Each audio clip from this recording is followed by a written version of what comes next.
ආයිබෝවන් යාළුවනේ අද මම පුංචි වීඩියෝ එකක් ගෙනත් අරන් ආවා. අපි කරපු දානමය පින්කමක් ගැන කියන්න. අපි පාදුක්කේ කට්ටියක් එක්ක අවුරුද්දක් ගානේ දෙන දානයකට තමයි මේ යන්නේ. අනුරාධපුරයේ රුවන්වැලි සෑයේ පන්සලේ තමයි දානය. ඉතින් අපි යද්දී උමන්දාව බලන්න ගියා. මේ පේන්නේ උමන්දාවේ ඇතුළු වෙන හරියේ රූප කීපයක් තමයි. උමන්දාව බලන්නේ හරිම ලස්සනයි.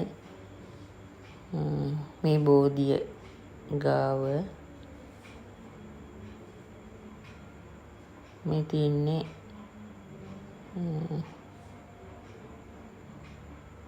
චෛත්‍යයටයි පිළිම වහන්සේ වැඳ ගන්න යන පඩිපෙළ තමයි. හරිම ලස්සන පරිසරයක් තමයි එතන තියෙන්නේ. අපි ඇතුළෙත් ඉතින් ගියා මේ බලන්න. ඒ වුණාට ඒවනම් වැඩි විස්තර මම දෙන්නේ නැහැ. වීඩියෝ එක දික් වෙන නිසා.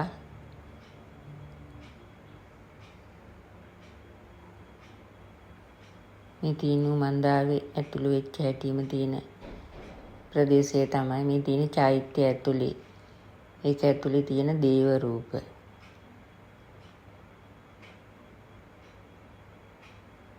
මේ තියෙන්නේ රුවන්වැලි සෑයේ අපි හවස සම්බුද්ධ පූජාව තිබ්බ තැන තමයි.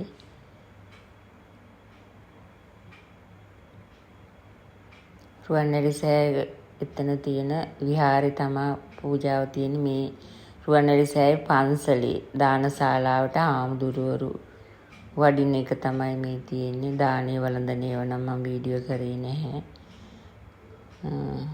එතන ආමුදුරුවරු විශාල ප්‍රමාණයක් වැඩ සිටිනවා.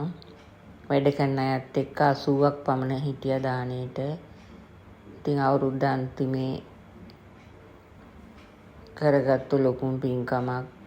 ඉතින් කියන්න දෙයක් තියෙනවා. මගෙන් මිලදී ගත්ත යාළුවන්ගේ මුදලුත් මේවට සම්මාදන් වුණා කියලා කියන්න සතුටුයි. ඉතින් ඒ අයටත් ගොඩක් පින්. මේ තියෙන රුවන්වැලි සෑයේ උදේ දානය බුද්ධ පූජාව තැන්පත් කරපු තැන් තමයි. හරි එහෙනම් යාළුවනේ සියලු දෙනාටම ලබන්නා වූ 2026 නව වසර සුබම සුබ නව වසරක් වේවායි කියලා ප්‍රාර්ථනා කරමු.